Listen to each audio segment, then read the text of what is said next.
राधे राधे। जय श्री कृष्णा। आप सभी का बहुत बहुत स्वागत है हमारे चैनल में। तो देखिए, आज की इस वीडियो में मैं आपके साथ अपने लड्डू गोपाल जी की नाइट रूटीन शेयर कर रही हूँ।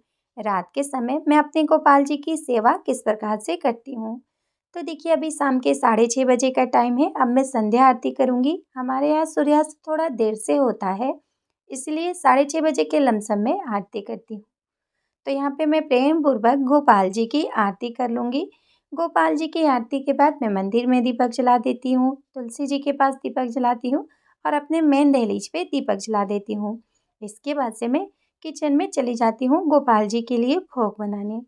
तो देखिए, अभी 8:30 बजे का टाइम है। अब मैं गोपाल जी को भोग लगाऊंगी और ये जो पूजा के बर्तन होते हैं वो मैं रात में ही साफ करके सोती हूँ, ताकि सुबह पूजा करने में मुझे आसानी हो। अब हम गोपाल जी को भोग लगाएंगे। तो देखिए, रात के भोग में मैं अधिकतर गोपाल जी को मीठे का ही भोग लगाती हूँ।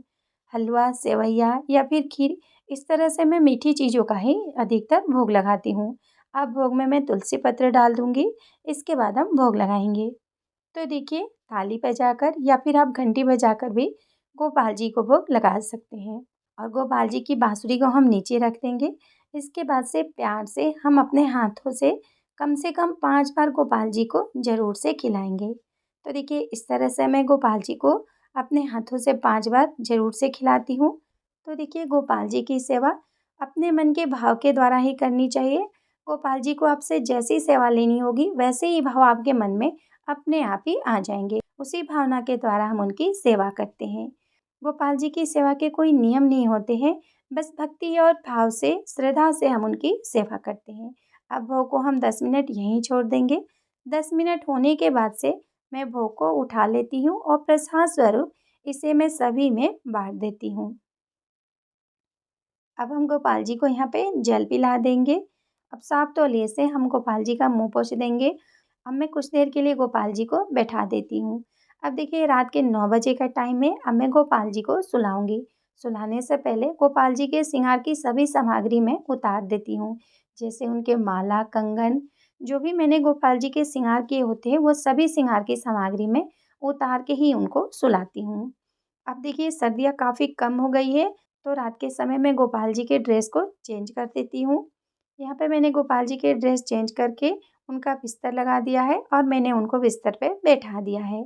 अब हम उनको पहले इत्र की सेवा देंगे, इसके बाद से हम उनको सुलाएँगे। अब देखिए, मैं गोपाल जी को इत्र की सेवा दूँगी।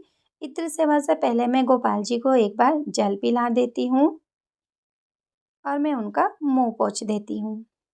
अब हम इत्र से गोपाल जी की मालिश करेंगे। तो देखिए, सुबह में मेरे पास टाइम नहीं होता है, इसलिए मैं सुबह में गोपाल जी के इत्र से मालिश नहीं करती हूँ। क्योंकि देखिए, अभी सर्दियाँ कम होने की वजह से बच्चों के स्कूल का टाइम भी चेंज हो गया है और हमारे यहाँ अभी फाइनल एग्ज़ाम चल रहे हैं बच्चों के, तो ज़्यादा मेरे पास टाइम नहीं होता है सुबह में। सुबह में बहुत सारे काम होते हैं, इसलिए सिर्फ़ मैं पूजा पाठ कर लेती हूँ। लेकिन रात के समय में प्रतिदिन गोपाल जी की इत्र से मालिश ज़रूर से करती हूँ। हम यहाँ पे हल्के हाथों से गोपाल जी की मालिश कर देंगे और देखिए, सुबह में अगर आप अच्छे से गोपाल जी की सेवा पूजा ना भी कर पाए, तो कोई बात नहीं, कम से कम रात के समय आप गोपाल जी के इत्र से मालिश ज़रूर से करें, ताकि हमारे गोपाल जी को अच्छी नींद आए। हल्के-हल्के हाथों से हम गोपाल जी के हाथ-पैरों को दबा देंगे। इसके बाद से हम उनके पास उनकी बाँसुरी रख देंगे। आप जब भी गोपाल जी को सुलाएँ, उनकी बाँसुरी उनके पास ज़रूर से रखें। अब मैं यहाँ पे गोपाल जी को रज़ाई उढ़ा दूँगी और देखिए, सर्दियाँ अभी काफ़ी कम हो गई है, इसीलिए मैं एक ही रज़ाई गोपाल जी को उढ़ाती हूँ। जब ज़्यादा थी, तब मैं एक कंबल और एक रज़ाई उढ़ाती थी, लेकिन अभी काफ़ी सर्दियाँ कम हो गई है, तो मैं सिर्फ़ एक रज़ाई उढ़ा के ही गोपाल जी को सुला देती हूँ। अब प्यार से सहलाते हुए मैं गोपाल जी को सुलाती हूँ। तो देखिए, मैं बहुत ही सरल विधि से इसी तरह से अपने गोपाल जी की सेवा करती हूँ। तो देखिए, गोपाल जी की सेवा मैं इसी तरह से करती हूँ। राधे राधे।